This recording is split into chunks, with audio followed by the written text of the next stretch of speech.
कुल मिला के सरकार की नज़र में सिर्फ 10-20 अखबार और 10-20 चैनल वही उनके काम के हैं। बाकी सब जितने जल्दी मर जाए सरकार के लिए फायदे की स्थिति है।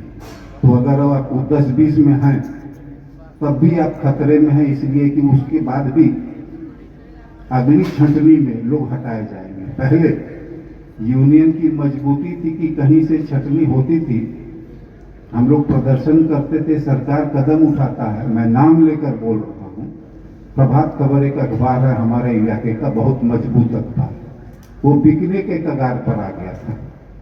उस वक्त के श्रम मंत्री थे भानु प्रताप शाही। हम लोगों ने उनसे पैरवी की तो श्रम मंत्री ने इंटरफेयर किया, किसी तरह से वो बिक्री रुकी। लेकिन जो गंभीर बात मैं अब कहना चाहता हूं, हम लोग जिनके लिए लड़ते हैं उनकी नजरों में भी हम दरअसल पत्रकार हैं नहीं। ये बड़ी स्पष्ट बात है और बहुत कड़वी सच्चाई है। हम जिन बड़े चैनलों के पत्रकारों के साथ कुछ होता है आवाज उठाते हैं, उनकी नजर में हम पत्रकार है ही नहीं। तो हम लोगों को ये फर्क समझ लेना। छोटे और मध्यम वर्ग के पत्रकारों के तरफ से एक प्रतिनिधि मंडल ने हाल ही में केंद्रीय मंत्री अश्विनी वैष्णव से मुलाकात की थी, जिसकी वजह से अभी जो नया नियम लागू हो जाने वाला था उसे रोका गया है। लेकिन सिर्फ रोका गया है, खत्म नहीं हुआ है।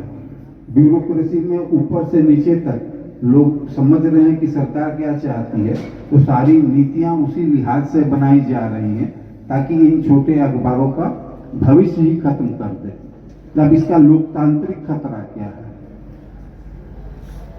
अपने 40 साल के अनुभव से मैं बताता हूं, महत्वपूर्ण खबरें कभी बड़ी अखबारों से ब्रेक नहीं होती, वो छोटी अखबारों से चलती है। उसके बाद घूमते घूमते नेशनल सिनेरियो में बहुत बड़ी चीज हो जाती है। मैं अपनी बात का उदाहरण दे रहा हूं।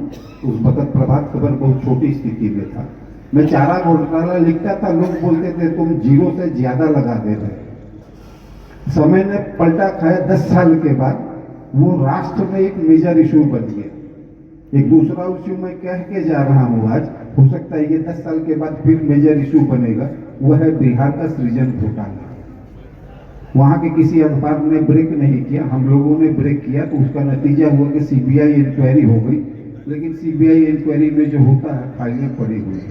तो मित्रों, रिटन रिकमेंडेशंस में जो चीजें मैं लिखूंगा वो इससे मिलती जुलती होगी, लेकिन जितनी साफगोई से मैं आपसे ये बातें कह रहा हूं कि इस गलतफहमी में मत रहिए कि आप बच जाइएगा। आप यूट्यूबर हैं, अचानक किसी रात आपका यूट्यूब भी बंद हो सकता है, पुलिस आपके दरवाजे पर दस्तक भी दे रही है।